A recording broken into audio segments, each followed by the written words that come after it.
So in the last video we talked about these things over here, which we call coronary arteries. Coronary arteries. And we said that these arteries provide the heart muscle. They provide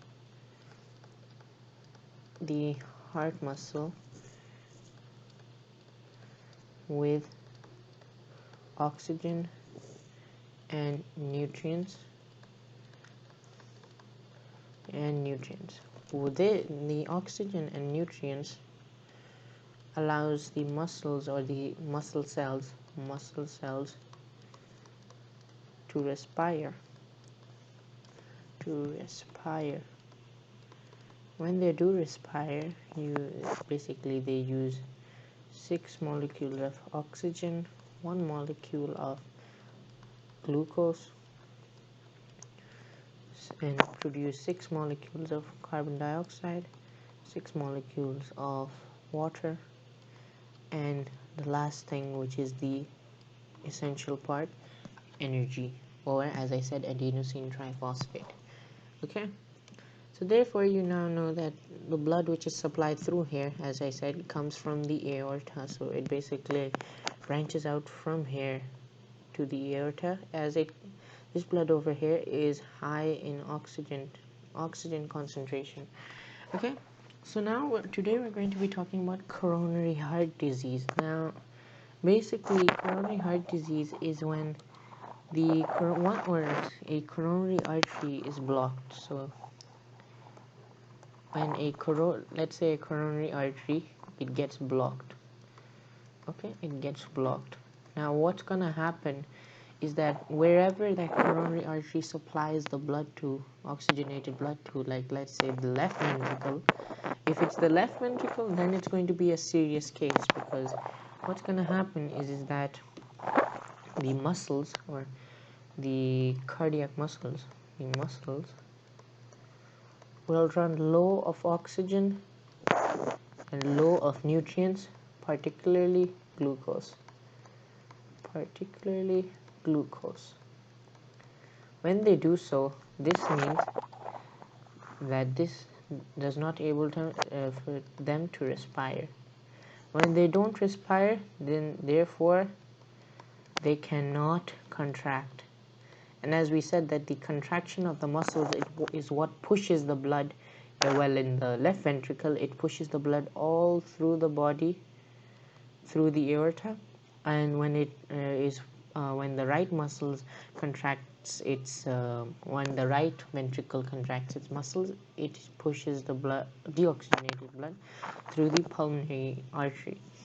So as you can see that over here, this is what supplies the left side, and this coronary artery supplies the right side. So you can see that blocking so when it is not able to contract, this therefore means that the heart stops contracting its muscles, or therefore the heart stops beating. So the heart stops beating.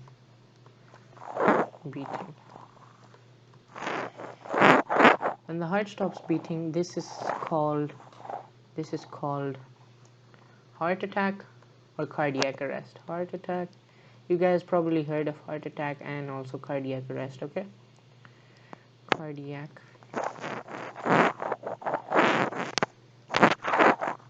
arrest.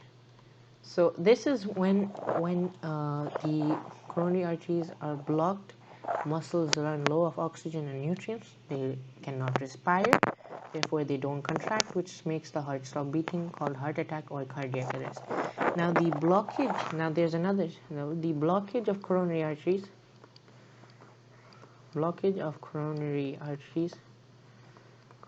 arteries is what is known as coronary heart disease, or I'll just the abbreviation is CHD. Okay, now there are several ways in increasing the risk of CHD in a person, so I'll just erase this part out. There several ways or several factors that increase the risk of a person getting coronary heart disease or CHD. So the first one, and the one which is like the main factor which affects it, I'll just write number 1, smoking. Since a cigarette contains a lot of chemicals in it, particularly one which is known to many people, nicotine. Nicotine, all of these components are including nicotine, which are in a cigarette, they damage the circulatory system.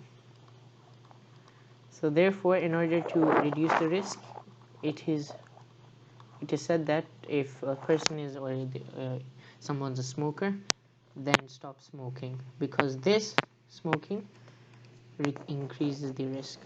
Number two, diet.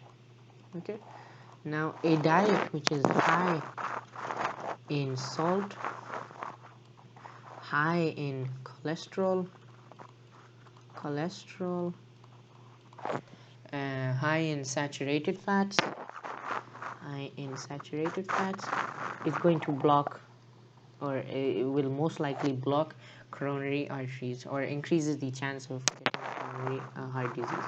Saturated fats is basically animal fats. I'll just show you how it does that. So let's say this is a coronary artery. Okay, this is a coronary artery. What happens is that cholesterol starts to build up in the insides, which forms plaque. You guys must have heard of this from your dentist, but it also forms over here, so it forms plaque. When it does so, it makes the blood pressure increase because there's less area. So therefore, blood pressure increases, and it makes the artery stiffer, the wall of the artery stiffer because of the high pressure. Now this can cause blood clots to form. So blood clots may form. And if one of the blood clots breaks away, so like let's say one of the blood clots breaks away, what's going to happen when it goes through a smaller blood vessel? It's going to block that vessel. When it that kind of a blood clot is called a thrombosis. And if it happens in a coronary artery, it is called a coronary thrombosis.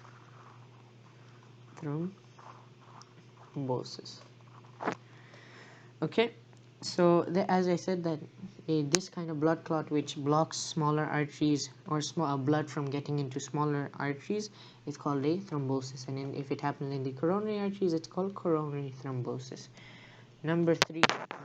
Point number 3, obesity. Being obese increases the chances of coronary heart disease. So therefore, it is suggested to do exercise and eat a well-balanced diet, I mean.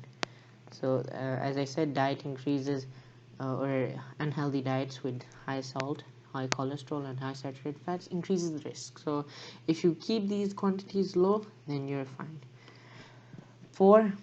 Number 4, stress. Okay, too much stress makes, like unmanageable and long-term stress appears to develop the risk of coronary heart disease. So unmanageable stress, long-term stress causes it.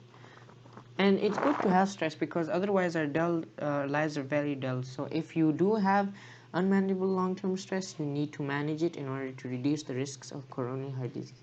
Lastly, number 5, it might be in your genes. If your family, or let's say that your family has there are several people in your family that have coronary heart disease, then there is a likely chance you'll get it. So if you avoid all of these other factors, there's a high chance you won't get coronary heart disease. Please do like, share, subscribe, and comment this video.